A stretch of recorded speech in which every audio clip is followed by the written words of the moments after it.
नमस्ते। जरा सोचिए, अगर दुखों और चिंताओं के इस अंतहीन चक्र से हमेशा के लिए बाहर निकलने का कोई एक पक्का अचूक रास्ता मिल जाए तो कैसा रहेगा। आज की इस चर्चा में हम ठीक उसी परम रहस्य की बात करने वाले हैं। हम श्रीमद् भगवद गीता के 9वें अध्याय को गहराई से समझने वाले हैं, जिसे अक्सर इस महान ग्रंथ का धड़कता हुआ दिल भी कहा जाता है। ये सिर्फ कुछ पुरानी पंक्तियां नहीं हैं, ये सच में एक जीवन बदल देने वाला सूत्र है, एक ऐसा रहस्य जो किसी को भी परम शांति तक पहुंचा सकता है। तो चलिए बिना देर किए इस परम सत्य को डिकोड करना शुरू करते हैं। इस पूरे ज्ञान को हम कुछ बहुत ही सरल और तार्किक चरणों में बांटकर देखेंगे। शुरुआत करेंगे राजविद्या यानी उस सुप्रीम सीक्रेट से। फिर समझेंगे कि सृष्टि का ये चक्र कैसे काम करता है। इसके बाद बात करेंगे स्वर्ग मिलने की उस सच्चाई की जो शायद थोड़ी हैरान कर दे। फिर आएगा भक्ति का सबसे सिंपल रास्ता और देखेंगे कि कैसे ईश्वर की नज़र में सब बिल्कुल बराबर है। और आखिर में जानेंगे कर्मों की पूरी तरह से सरेंडर होने का मतलब। तो पहले पड़ाव से शुरू करते हैं, राजविद्या यानी परम रहस्य का ज्ञान। राजविद्या शब्द सुनते ही ऐसा लगता है ना कि किसी बहुत बड़ी किताबी पढ़ाई की बात हो रही है, पर ऐसा नहीं है। इसका मतलब है विद्याओं का राजा या सुप्रीम नॉलेज। ये कोई आम स्कूली पढ़ाई या दुनियावी सफलता दिलाने वाली विद्या नहीं है। ये एक अत्यंत गोपनीय आध्यात्मिक विज्ञान है। और सबसे खास बात, ये उन लोगों के लिए है जिनके मन में दूसरों के लिए कोई ईर्ष्या या दोष नहीं है। इसे ऐसे समझिए कि ये एक अल्टीमेट मेडिसिन है, जो एक बार समझ आ जाए तो जन्म और मृत्यु के इस लूप से हमेशा के लिए आज़ाद कर देती है। अब आते हैं दूसरे बड़े कॉन्सेप्ट पर, सृष्टि का चक्र और परम सत्ता। इस पूरी यूनिवर्स का एक बहुत ही विशाल टाइम लूप है जिसे कल्प कहा जाता है। इसके 3 मुख्य चरण होते हैं। शुरुआत होती है क्रिएशन या सृष्टि से, जब सभी जीव परमेश्वर की प्रकृति से जन्म लेते हैं। फिर आता है पालन का समय, जब हम सब इस ब्रह्मांडीय व्यवस्था का हिस्सा बनकर अपनी जिंदगी जीते हैं। और फिर कल्प के अंत में प्रलय या विलय होता है, जहां सब कुछ वापस उसी परम स्रोत में समा जाता है। ये कोई एक बार होने वाली चीज नहीं है, बल्कि अनंत काल से चला आ रहा एक कंटिन्यूअस लूप है। अब सवाल ये है कि इस विशाल चक्र में ईश्वर का रोल क्या है। इसे एक बहुत ही खूबसूरत रूपक से समझाया गया है। जैसे हर जगह बहने वाली विशाल हवा हमेशा आकाश में ही टिकी रहती है, वैसे ही सभी प्राणी मुझ में स्थित हैं। इसका सीधा सा मतलब ये है कि भगवान हर कण में मौजूद हैं, लेकिन फिर भी वो इस भौतिक दुनिया से बिल्कुल अलग और अनटच्ड हैं। जैसे तेज हवा आकाश में बहती तो है, लेकिन वो आकाश को मैला नहीं कर सकती है ना। बस ठीक वैसे ही सब कुछ परम सत्ता के अंदर है, पर वो सत्ता इन सब से पूरी तरह मुक्त है। और ये परम सत्ता आखिर है क्या? इसे ऐसे समझ सकते हैं कि यही सत्ता इस पूरे ब्रह्मांड की माता है, पिता है और पितामह यानी दादा भी है। यही सबको संभालने वाली और पवित्र करने वाली अल्टीमेट एनर्जी है। जो पवित्र ओम की ध्वनि हम सुनते हैं, वो भी यही है। यहाँ तक कि ऋग्वेद, सामवेद और यजुर्वेद का पूरा निचोड़ भी इसी एक सोर्स से आता है। मतलब सृष्टि का आधार, हमारी मंजिल और संपूर्ण ज्ञान का स्रोत, वो सब सिर्फ और सिर्फ उसी एक सुप्रीम पावर से जुड़ा है। चलिए अब बढ़ते हैं तीसरे हिस्से की तरफ, स्वर की अस्थायी प्राप्ति।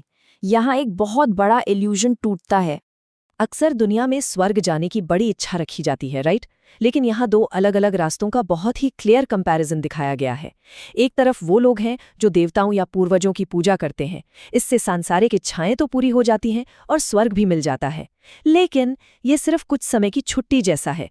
जैसे ही पुण्यों का बैंक बैलेंस खत्म होता है, आत्मा को वापस इसी मृत्युलोक में लौटना पड़ता है। दूसरी तरफ जो सीधे परमेश्वर की भक्ति करते हैं, उन्हें मिलता है शाश्वत मोक्ष, मतलब इस जन्म मरण की थका देने वाले लूप से हमेशा हमेशा के लिए आज़ादी। इस बात को बिल्कुल साफ शब्दों में कहा गया है कि जो देवताओं को पूजते हैं वे देवताओं को प्राप्त होते हैं, लेकिन मेरे भक्त मुझे प्राप्त होते हैं। ये बहुत लॉजिकल भी है। मंजिल इस बात पर तय होगी कि हम जा किस दिशा में रहे हैं। अगर हमारा लक्ष्य सिर्फ स्वर्ग जैसी कोई लिमिटेड चीज है, तो उसका परिणाम भी सीमित और अस्थायी ही होगा। अब चलते हैं चौथे और शायद सबसे प्यारे हिस्से पर, भक्ति का सबसे सरल मार्ग। जब हम इतने विशाल ब्रह्मांड को बनाने वाले की बात करते हैं तो लगता है कि उसे खुश करने के लिए तो बहुत बड़े बड़े अनुष्ठान, यज्ञ या महंगे चढ़ावे चाहिए होंगे। लेकिन ऐसा बिल्कुल नहीं है। सच्ची भक्ति के लिए सिर्फ 4 चीजें बताई गई हैं। एक पत्ता, एक फूल, एक फल या फिर थोड़ा सा जल। बस इतना ही। है ना कितनी हैरानी की बात। ईश्वर को किसी भी तरह का दिखावा नहीं चाहिए, उन्हें बस हमारे हृदय की पवित्रता और प्रेम चाहिए। और ये कोई थ्योरी नहीं है, बाकायदा एक प्रॉमिस है। कहा गया है, यदि कोई प्रेम और भक्ति के साथ मुझे एक पत्ता, एक फूल, एक फल या जल भी अर्पित करता है तो मैं उसे स्वीकार करता हूँ। सोच कर देखिए, जब ये बिल्कुल आम और रोजमर्रा की चीजें बिना किसी स्वार्थ के सच्चे मन से दी जाती हैं तो वो सुप्रीम पावर खुद उसे खुशी खुशी ग्रहण करती है। इससे ज्यादा सिंपल और सुलभ रास्ता और क्या हो सकता है। आगे बढ़ते हैं 5वें कंसेप्ट की तरफ, ईश्वर की शरण में समानता। हमारी दुनिया में अक्सर लोगों को उनके बैकग्राउंड से जज किया जाता है, लेकिन भगवान के दरबार का नियम बिल्कुल अलग है। चाहे कोई बहुत बड़ा ज्ञानी या संत हो, समाज के हाशिए पर खड़ा कोई व्यक्ति हो, या फिर कोई ऐसा इंसान ही क्यों ना हो जिसने जीवन में भारी गलतियां की हों, अगर वे पूरी श्रद्धा के साथ इस रास्ते पर चलते हैं तो सबको एक ही परम गति मिलती है। यहाँ तक कि दुराचारी से दुराचारी व्यक्ति भी अगर सच्चे मन से सरेंडर कर दे तो वो भी तुरंत धर्मात्मा बनकर शांति पा सकता है। ये डिवाइन इक्वालिटी का सबसे पावरफुल प्रूफ है। ये ईश्वरीय व्यवस्था पूरी तरह से समानता पर काम करती है। ईश्वर खुद कहते हैं, मैं किसी से द्वेष नहीं करता, ना ही मेरा कोई प्रिय है।